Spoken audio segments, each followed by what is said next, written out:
आणि तो आला, स्टाईलमध्ये आला, गाडीतनं उतरला आणि त्याच्यातनं एक निर्देशित होतं की तुम्ही काय पकडणार मला, मीच येतोय तुमच्याकडे. हा चुकीचा ट्रेंड आहे. हे पोलीस ह्याच्यापुढे दबावाखाली असतील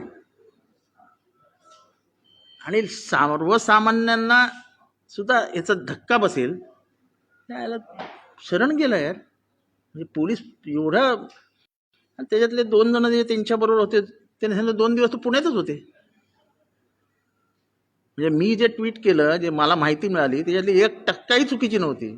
मला हे सगळं सांगितलेलं त्यांनी की ते पुण्याचं आहेत, आम्ही पुण्यातच स्वाधीन शरण येणार आहे. मी त्याला फक्त थोडं फिरवलं. पण हे सगळं धक्कादायक आहे. हे सगळं धक्कादायक आहे की ज्याला पकडण्यासाठी पोलिसांनी प्रतिष्ठापणाला लावायला पाहिजे होती. Nobody is bigger than the law. कायद्यापेक्षा कोणीही मोठा नाही. आणि सर्वोच्च न्यायालयाच्या निकालाप्रमाणे, म्हणजे मी त्याचं सायटेशन आणलंय, आत्ता माझ्याकडे नाही आहे. जेव्हा एखाद्या अधिकाऱ्यासमोर एखादा तक्रारदार हा कॉग्निजेबल ऑफेन्स घेऊन जातो, तेव्हा तो सांगतो त्याप्रमाणे तुम्हाला तक्रार घ्यावी लागते. पोलीस स्वतःच्या मनाने तक्रार नाही घेऊ शकत. तिथे तक्रारदार कोण आहे मला माहित नाही. पण अख्ख्या देशमुख कुटुंबियांनी आज याचिका देखील केली आहे. आणि त्यांचं पहिल्या दिवसापासून म्हणणं होतं की वाल्मिक कराड या खुनात आहे. मग तिचं नाव का नाही FIR मध्ये? FIR पोलीस नाही लिहू शकत. First information report is given by the nearest relative किंवा बरोबर कोण असेल ते करतात ना. तर माझ्या अंदाने त्यांचा भाऊ जो धनंजय आहे किंवा काय त्यांनी केलेली आहे. आणि ते धनंजय तर कोर्टात पण गेलाय. एकंदरीतच हे सगळं संशयास्पद आणि धक्कादायक आहे. आणि स्वतः वाल्मिक कराड सांगतो की मी काय खुनातला आरोपी नाही आहे, माझ्यावरती एक खोटा खंडणीचा गुन्हा दाखल झालाय आणि मला अटकपूर्व जामीन मिळाला असता. हे कुठली भाषा आहे एखाद्या गुन्हेगारची?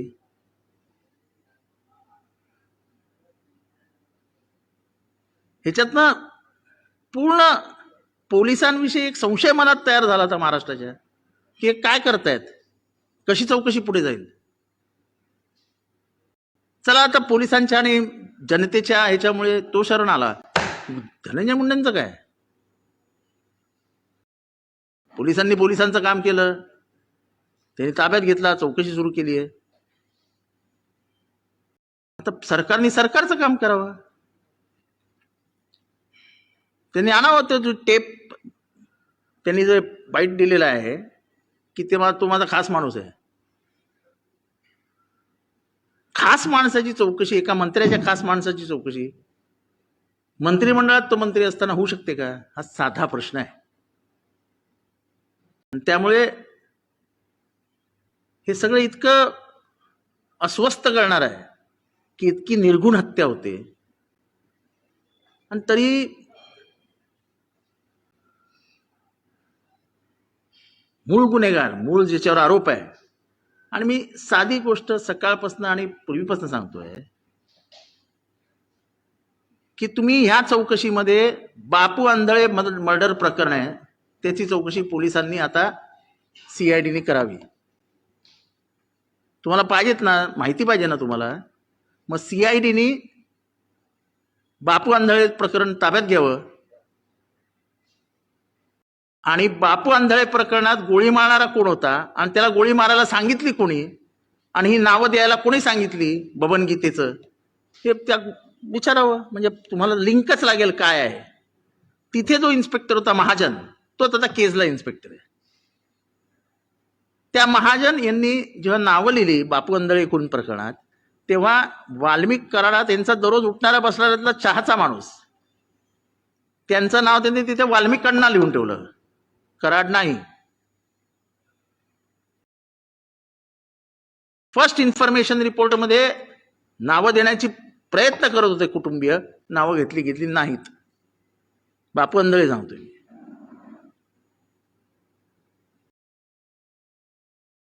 त्याचा प्लॅन असा होता की कुठल्याही परिस्थितीत बबन गीते विधानसभेला परळी मतदारसंघात दिसता कामा नये. आज सुद्धा फरार आहे तो. त्याला काही एवढं प्रोटेक्शन नाही की तो पण सीआयडी मध्ये असा गाडी चालवत येईल, उतरेल आणि स्वाधीन होईल स्वतः. एवढं तर त्याची ताकद नाही आता. पण म्हणजे हे एकंदरीतच प्रकरण हे किती राजकीय प्रभावाखाली आहे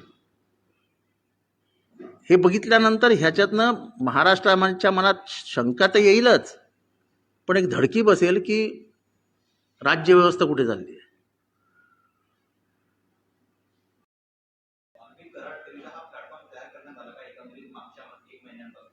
हा हा प्लॅटफॉर्म तयार करण्यात आला. माझ्या अंदाने 4-5 लोक कामाला करायला लागले असतील त्याला कन्व्हिन्स करायला, त्याची समजूत घालायला की बाबा हजर हो रे राजा.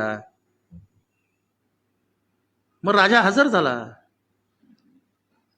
आणि राजा येताना पोलीस स्टेशनला गाडी घेऊन आला. अरे कमीत कमी पोलिसांना एवढं तर पाहिजे होते त्याची गाडी बाहेर अडवायची, त्याला चालत घेऊन यायचं किंवा रिक्षात बसवून घेऊन यायचं. तो डायरेक्ट पोलिसांच्या दारात उतरतो गाडीतनं. त्याच्याबरोबर जी माणसं आहेत त्यांची तरी चौकशी करा की तुम्ही होते कुठे एवढे दिवस. त्याच्यामुळे हे सगळा हा संशयाचा सापळा आहे. त्यामुळे मला फार अपेक्षा नाही आहेत की असं आहे की समोरासमोर खून झालेला आहे, लोक उचलून घेऊन गेले, हे त्याच्या आत्याभावाने बघितलेलं आहे, त्यामुळे तिथपर्यंत ठीक आहे. पण हे प्लॅनिंग कसं झालं, ही 2 कोटीची खंडणी कुठे मागितली गेली, ही का मागितली गेली, त्या दिवशी काय झालं, अशोक सोनवणेला कोणी मारलं कानाखाली पहिल्यांदा, अशोक सोनवणेची जात काय होती, अशोक सोनवणेची केस का नाही रजिस्टर झाली, हे सगळं आलं ना लाईनीत. ती रजिस्टर होऊ नये म्हणून कोणी फोन केला, महाजनला कोणाकोणाचे फोन गेले केस घेऊ नका म्हणून. मी का सारखतोय महाजन, तर तोच महाजन बापू अंधाळेच्या खुनामध्ये, तोच पाटील ज्याला सस्पेंड केलाय तो पण त्या बापू अंधाळेच्या खून प्रकरणात आहे.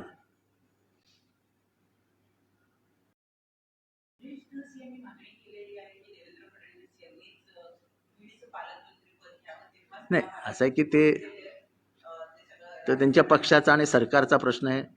मला वाटलं मुख्यमंत्री हे अख्ख्या महाराष्ट्राचे पालक आहेत, मायबाप सरकार आहे.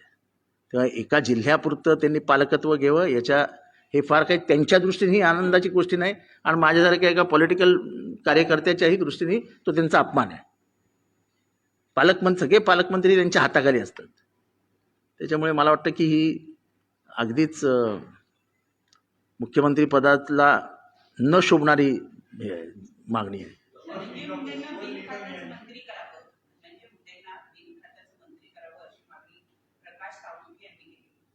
नाही असं की त्यांना मंत्रीच का करावं, एवढे का घाबरतात प्रकाश साळुंखे, त्यांना मंत्री का ठेवावं. तो कॅबिनेटमध्ये असणार ना. ते उद्या मंत्र्यांनी बंगल्यावर बोलवलं कलेक्टरला तर कलेक्टरला जावं लागतं प्रोटोकॉल प्रमाणे. उद्या जर ह्या खून प्रकरणात, मला एक प्रकरण आठवतं, मी सांगू शकत नाही ते प्रकरण, पण एक चौकशी महाराष्ट्रात अशी होती की संबंधित ऑफिसरनी होम मिनिस्टरला ब्रीफिंग करणं सांगितलेलं. मी नाही करणार तुम्हाला ब्रीफिंग.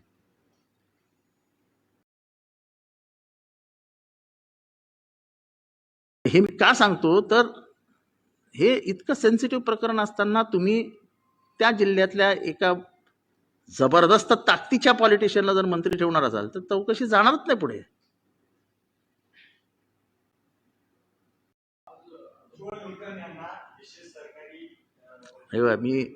तुम्ही कोणालाही सरकारी वकील नेमा, पण त्याच्यासाठी तुम्हाला देशमुख कुटुंबियांची मान्यता घ्यावी लागेल. खून त्यांच्या घरात झालाय, त्यांचा माणूस गेलाय, तेव्हा सरकारी वकील किंवा जो काय वकील आहे शेवटी तेच ठरवणार देशमुख कुटुंबीय कसं लढायचं आहे. आपण बाहेर त्यांना समर्थन देऊ शकतो पण त्यांना जाऊन आपण काही सांगू शकतो नाही.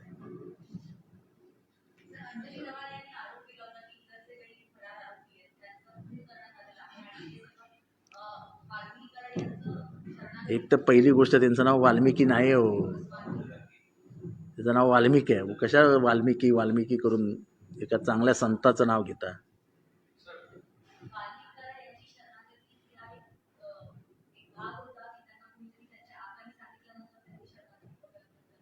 मी सांगितलं ना, तुम्ही ऐकलं नाही? अरे राजा शरण हो रे, राजा राजा ये रे, असं ते गयावया करून आला असेल तो, कारण तो पण निर्धावलेला आहे.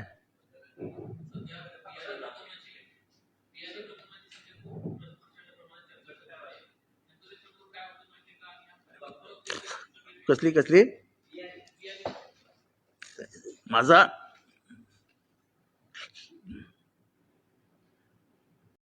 CID माझं हे विनंती आहे की अख्खीकडे सगळीकडे बहुचर्चित असलेले बियाणे प्रकरण पण तपासा ना. आता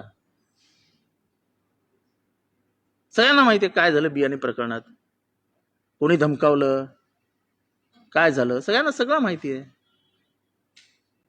महाराष्ट्रातले अनेक म्हणजे तुमच्यासारखे पत्रकार आहेत ज्यांनी आपली वाचाशक्ती मर्यादित ठेवल्यामुळे हे असे निर्ढावलेले गुन्हेगार तयार झालेले आहेत. तुम्हालाही माहिती आहे बियाणीचं काय झालंय. माझी अपेक्षा आहे की तुम्ही जे सगळे फ्लॅश करत असता ते एखादा फ्लॅश असा येऊ द्या की फ्लॅश व्हिडिओ फिरतायत, सगळं सगळं सगळं माहिती आहे सगळ्यांना. सिव्हिल हॉस्पिटलला कोणाचा फोन गेला, भगीरथ बियाणींना शेवटचा फोन कोणाचा गेला, सगळं सगळ्यांना माहिती आहे. ते माझ्याच तोंडात कशाला ऐकता? भगीरथ बियाणी काय मला माहित नव्हता.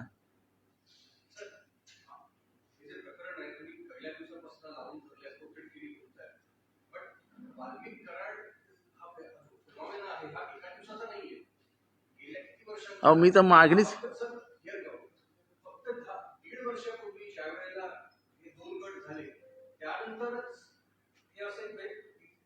कसं आहे,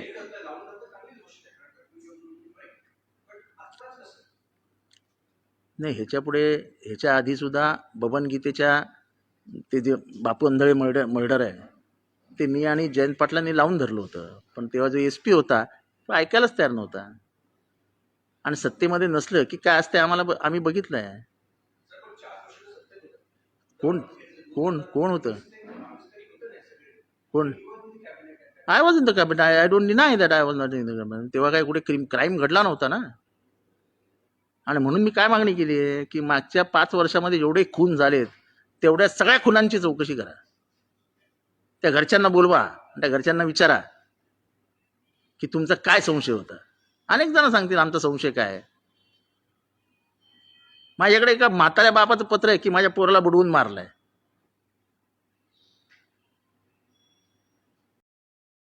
आम्ही ज्युडिशियल इन्क्वायरी का मागतोय? ज्युडिशियल इन्क्वायरीमध्ये तुम्ही जाऊन जस्टिसला भेटू शकता, सांगू शकता की माझी अशी अशी तक्रार आहे, आणि he will judiciously check into it. It is about getting a hardcore criminal into the clutches. It is not about की तुम्ही का नाही केलं आणि मी का करतोय, अशातला काही भाग नाही. काय मी का किती वाजता केलं इज नॉट इम्पॉर्टंट, मी करतो इज इम्पॉर्टंट. आणि हे तुमच्याकडनं अपेक्षा असताना तुम्ही काहीच करत नाही, त्याचं काय करायचं त्याचं पण एकदा उत्तर द्या.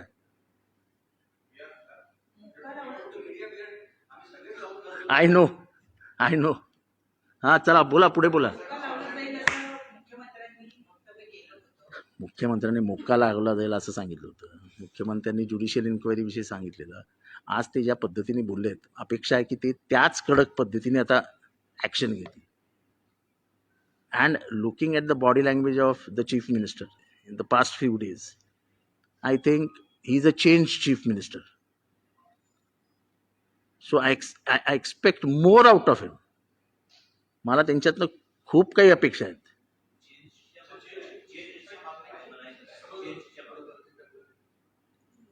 चेंज म्हणजे तुम्ही त्यांचं भाषणाची स्टाईल 2014 मध्ये बघितली होती.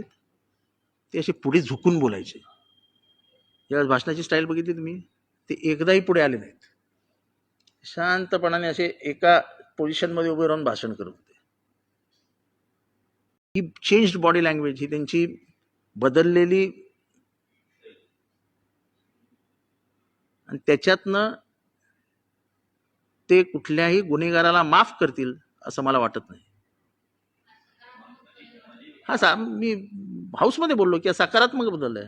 हे बघा, ते चांगलं आहे, ते चांगलं आहे, ऍक्सेप्ट करायलाच पाहिजे. आता न्याय होईल की नाही हे मी न्यायाधीश नाही, पण आम्हाला अपेक्षा आहे की ते न्याय करतील. का आत्ता सुद्धा ते जाताना बोलून गेले, एकालाही सोडणार नाही. फक्त मला माझी मागणी त्याच्या आता पुढे आहे की स्वर्गीय संतोषाण्णा देशमुख ह्याबरोबरच स्वर्गीय परभणीचे आमचे सोमनाथ सूर्यवंशी यांना देखील न्याय मिळेल अशी आता या सरकारकडनं अपेक्षा करूया. की इथेही कुठे भेदभाव होता कामा नये. That is a institutional murder. This is a murder, criminal murder, but that is a institutional murder.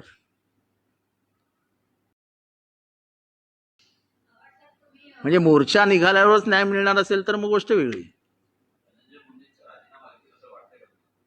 आमची मागणी आहे ना की पोलिसांनी समजा पोलिसांचं काम केलं, कराड ताब्यात आला, आका अजून बाहेरच आहेत.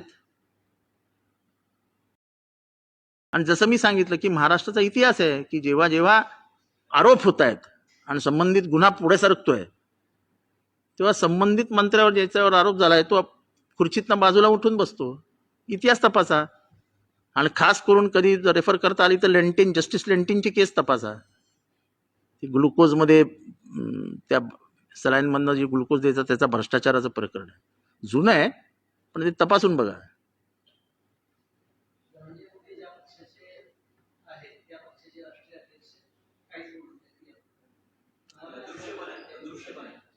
त्यांनी बोलायला पाहिजे अशी सगळ्या महाराष्ट्राची इच्छा आहे. नाही बोलत त्याला काय.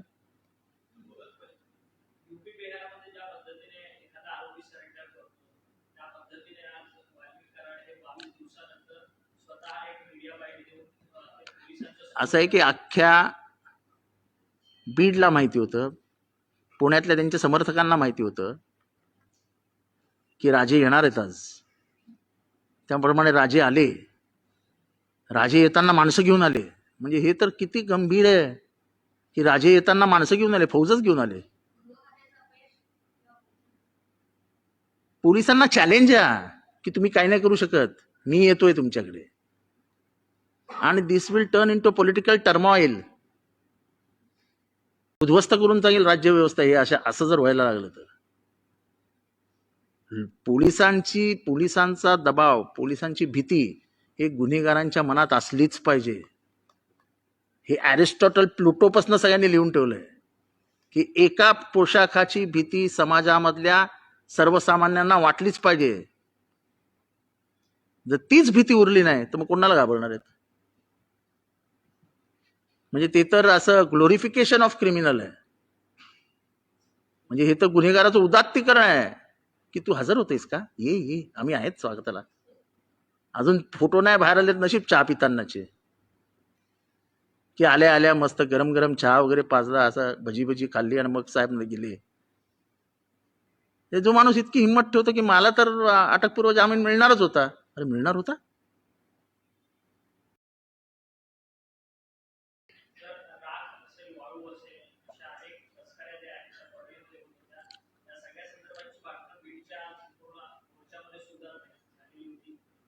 अख्ख्या बीडला माहितीये की राग कोण उचलतं. अख्ख्या बीडला माहितीये की रेती कोण उचलतं. अख्ख्या बीडला माहितीये की डीपीटीसी मधनं पैसे कसे जातात. आणि फिनान्स मिनिस्टर अजित पवार साहेबांनी जिल्ह्याला करोडो रुपयाचा निधी दिला, 2,000 कोटी रुपयाचा. तो जातो डीपीटीसीच्या मार्गातनं, कलेक्टरच्या माध्यमातून.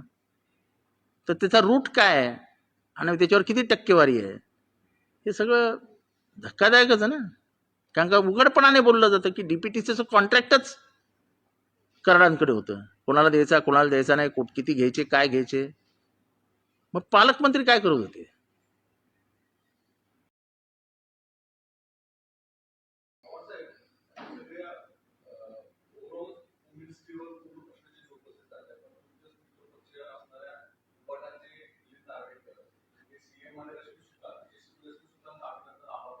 नाही असं की सीएम, मी अजूनही सांगतोस की कोएलिशन गव्हर्नमेंटमध्ये एखाद्याला काढणं, एखाद्याला पदावरनं काढणं हे सीएमचं काम नाही आहे.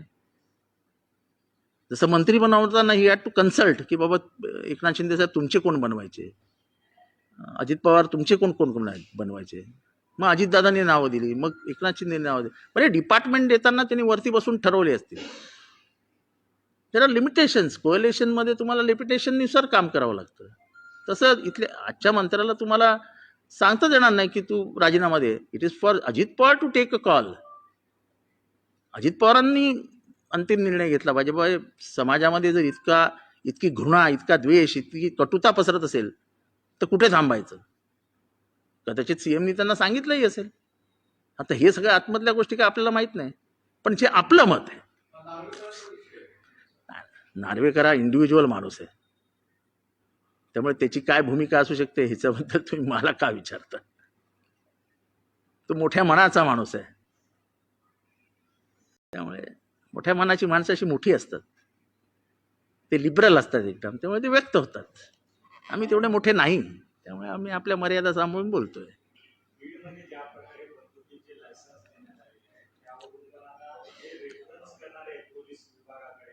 नाही, यांनी मागणी केली ना दिवशी सुरेश दसांनी की ज्या ज्या कलेक्टरनी फायनल सही केली आहे, कारण का बीड वगैरे ह्या जिल्ह्यांमध्ये लायसन्स देण्याचा अधिकार कलेक्टरला आहे, एसपीला नाही आहे. एसपीला लायसन्स देण्याचा अधिकारच नसतो. जिथे कमिशनरेट आहे तिथे कमिशनरला अधिकार असतो, आणि जिथे कमिशनरेट नाही, एसपी आहे, तिथे बंदूक देण्याचा लायसन्स म्हणजे आर्म्स लायसन्स देण्याचा अधिकार हा कलेक्टरला असतो. एक कलेक्टरनी हे तपासायला पाहिजे की कुठल्या पोलिसांनी रेकमेंड केलं फायनल, आणि मग कलेक्टरने साईन केलं.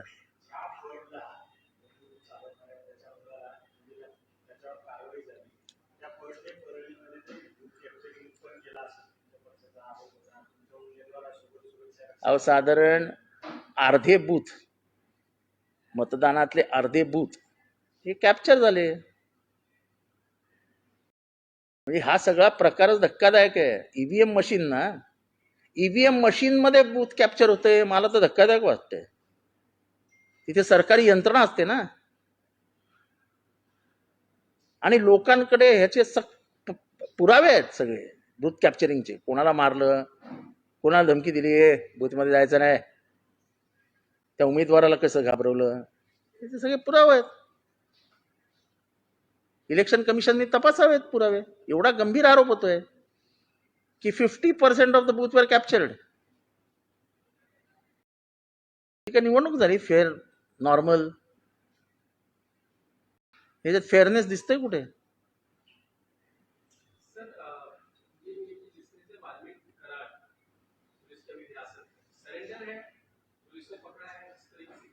देखो ऐसा है कि इसको क्या कहेंगे, 60 साल में ऐसा एक भी उदाहरण नहीं है जो आदमी कार से गया पुलिस स्टेशन में, जिसके नाम से पुलिस 22 दिन चिल्ला रही है, पूरी महाराष्ट्र चिल्ला रही है, पूरा महाराष्ट्र शक के गुंजाइश में है, और तब वो जाता है, गाड़ी से जाता है, मैं आ रहा हूं कहता है, वीडियो डालता है कि मैं आ रहा हूं. यानी एक तरीके से वो एक चैलेंज था, तुम क्या पकड़ोगे मुझे, मैं आ रहा हूं. उसने करके दिखाया ना.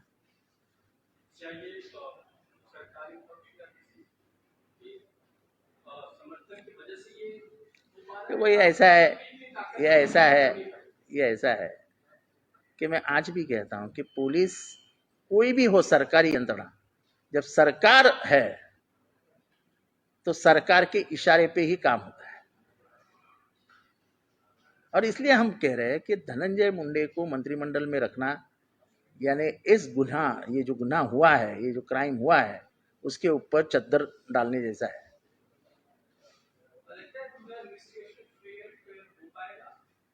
ऐसा उम्मीद हम देवेंद्र फडणवीस जी से रखते हैं.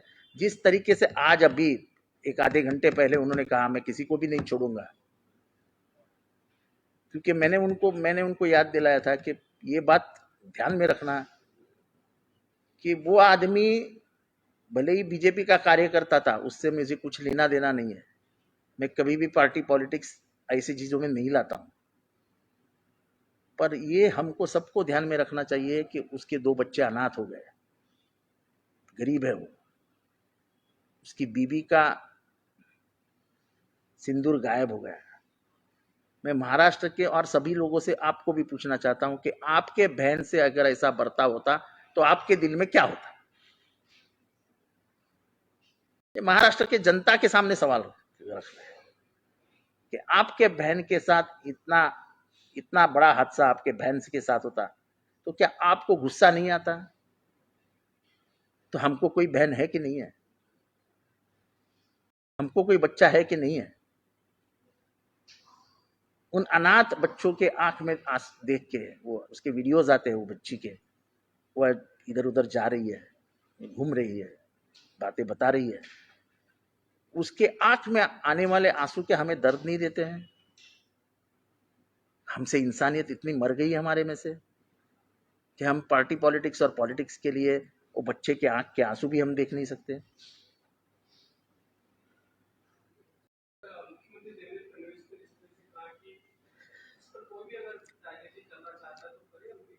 देखो ऐसा है, वो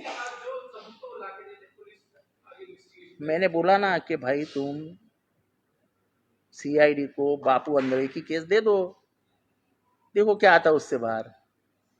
गोली किसने मारी, वो आदमी किसके साथ आया, जिसको तुम आरोपी बनाए हो 302 में, वो किधर था, सब सच सामने निकल आएगा, सब सच सामने निकल आएगा।